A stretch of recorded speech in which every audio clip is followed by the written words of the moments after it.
This is incredible. I've been shooting with the Canon R6 Mark II for the past few weeks, and I went on the whole full trip in Iceland with it. Got to test it in many conditions, and I think we have a lot to talk about, okay? I was surprised for many reasons that I will share with you. Good, bad, confusing. We're gonna talk together about the ergonomics. What did I think about it? Coming from a Sony camera and other also cameras. Then we'll talk about the autofocus, the performance, like the images, how did it look, how did it edit, low light performance, which is kind of a tricky one. And then we'll wrap up also just sharing my overall thought and experience with it. And you can see a lot of photos in that episode that I shot with this camera. I had the 24-105 f4 7.1 lens, which is a kit lens. So it's not gonna be the best lens in the world on paper, but it may have turned out in my favor. So if you're ready, let's get right into it.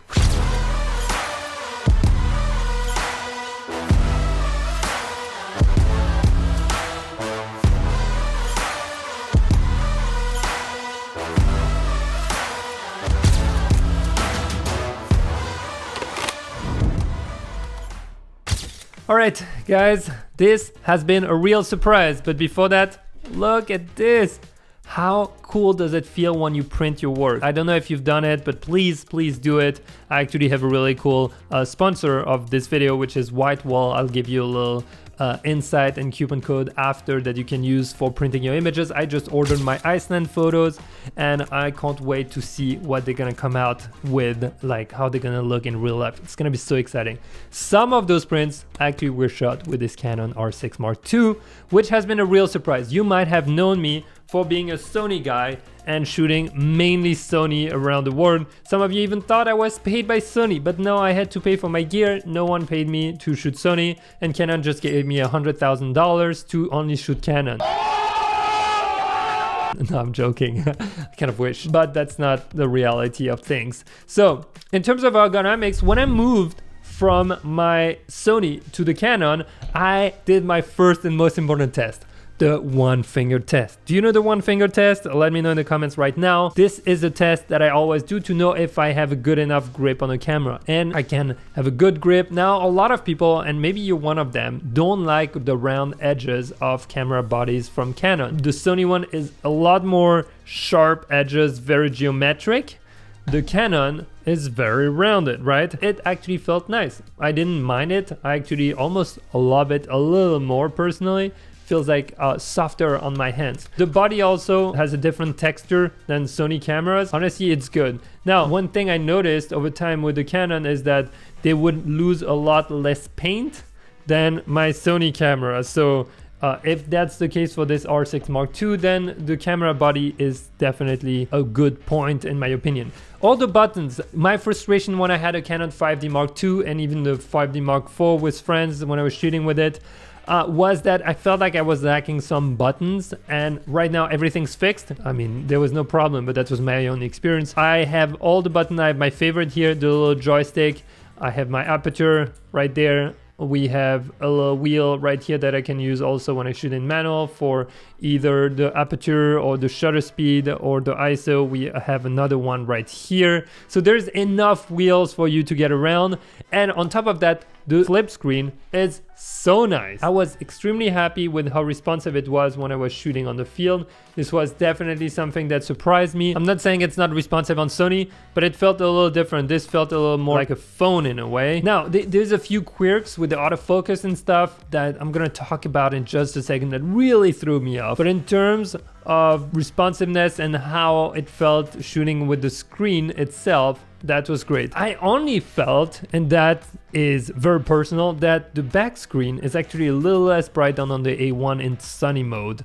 Is that true? I'm not sure. I think better side-by-side test would need to be there, but I really wish when I was in snow and stuff I was already at +7. I felt like I couldn't see enough the back screen, so I would have to use the viewfinder. By the way, do you use the viewfinder or the monitor more? I'm curious about that. Which I love using the viewfinder, but if I'm shooting the POV or a video and I want to show you guys stuff, it is a little harder. And Iceland had awful conditions. I mean, awful. It was like -15 to -20 with like heavy wind. So I really put it to the test, this camera, through different circumstances. Now we're gonna talk about the autofocus, which might be one of the highlights of this camera, but also one of the most confusing part for me personally as a user of Sony cameras. So before I share my frustration with the autofocus and the beauty in it also, if you're coming from Sony, let me ask you, when did you last print your photos? Because this is absolutely incredible to see your work in a different medium than always on our phones, and allows you to actually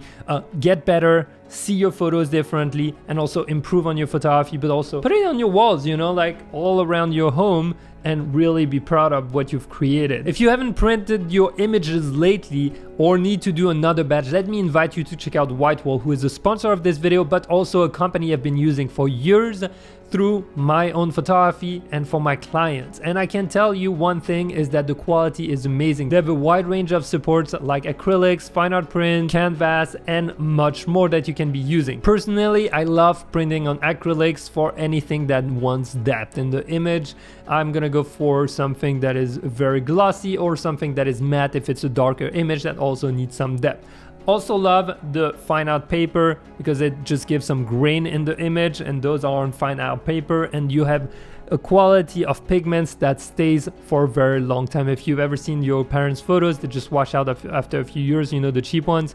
But with fine art paper and fine art prints, you're gonna keep them for like, I think it's like 200 years or so the paper is rated in terms of age. So check out the link in the description and the discount code. And with that being said, let's talk about our autofocus. So the autofocus has been only confusing for one single reason, is that with Canon, I feel that the hitbox is always very wide, which makes it more difficult for me to understand where I am exactly doing my autofocus.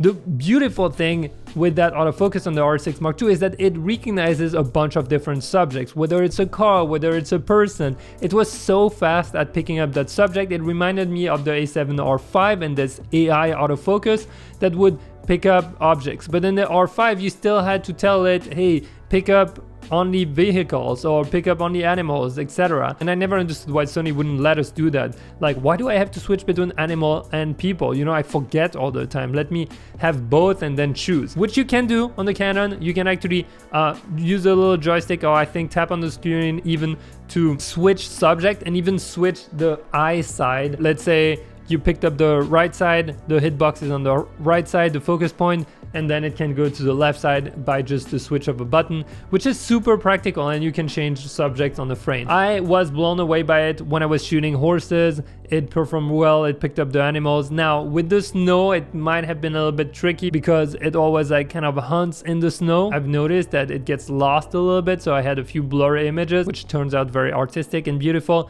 But for portraits, anytime there was a human or even like picking up cards, I was like, wow, it picked up the whole vehicle. Now here's the downside, and that's why I had to really go back to those modes where I'm in full control of my focus point, because what happened is that it creates a hitbox that is fairly wide around a subject. And if I'm shooting at f1.8, I had the 50mm 1.8, you're not sure if it's focusing at the front of the vehicle, for example, or at the back or on the window. You know, it's important when you're shooting at f1.8 to know exactly where you're gonna have your focus point. And I feel like those like cool looking hitboxes that make you feel you're always in focus actually can be a distraction and can lure you into thinking you were like fully focused and everything sharp, and it's not. So just be mindful of that if you're using any of those modes, especially if you're in wide shooting where it's the whole screen. As you can see with the birds, it would pick up the bird sometimes, and even in tracking in sport it would lose the bird. So it wasn't like perfect, it wasn't bad, but it's something I would be very careful of. Now there might be options in the menus I've seen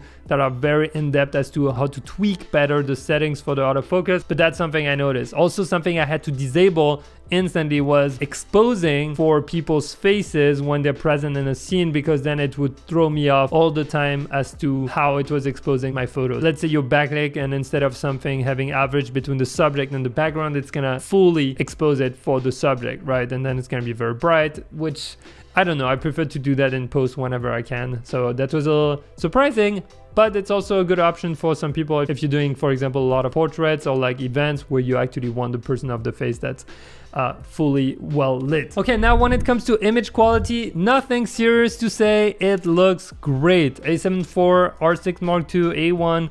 The images look great. You zoom in, it is sharp, it is crispy. It's a 2023 camera. What can you do wrong? You know, it's like, it's really hard. But maybe where there was a difference for me in my experience was with the low light capability. So let's talk about them. Let's look at a few images with A7 R3, A7 III, A7 R5, A1, and that R6 Mark II. I shot at ISO 4000 and ISO 25600.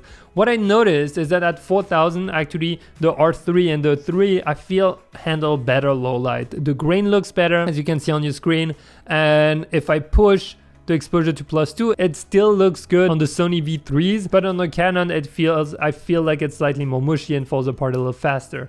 Now at ISO 25600 compared to the A1 and the R5, the R5 actually didn't perform well in my opinion. It's a very high megapixel count. I would not use it for like those high ISO shots. But with the A1 versus the Canon R6, it's very comparable actually. The low light is very similar. So that's a good point because I remember back in the days, Canon was not really close to Sony when it came to low light. And now it seems pretty good. So I wouldn't worry too much about that. Let's test the stabilization handheld for photos because I heard it's great on the R6 Mark II. We've got a waterfall. We're gonna try to get a little bit of that fluffy water. 1.3 seconds. 1, 2, 3. This looks sharp. No problem in terms of sharpness. That's a good sign. I'm gonna try 3 seconds now. I'm a little bit overexposed, but 1, 2, 3. Okay, let's check. And hey, not bad. Look at this. Looks pretty sharp, guys. I don't know if you can tell, but gotta say, very impressed so far. Now let me know what you think with all the photos you've seen, with everything. I haven't tested the video, but what I can say right now is that this camera has a lot to give and to offer to anyone who's trying to upgrade from previous versions of Canons. If you're a Canon person, don't even consider going to Sony. Honestly, you're gonna just waste money, lose your lenses, etc. Just stay with Canon. They're gonna bring third-party lenses at some point, I'm sure. But this is a camera that is very interesting, and I love that it still has a double exposure and the time-lapse built in, which I don't have on the Sony A7 IV or A1 or my S3. All these cameras except the R5 don't have the built-in time-lapse. Overall, great experience. I've been really surprised. I shot a street POV with just that camera. You can watch it after. It's gonna be interesting to like compare how and my experience shooting with this one with the kit lens versus my expensive lenses and my expensive gear usually. This is definitely not a cheap camera, but the lens is very, very basic. So let me know what you guys think.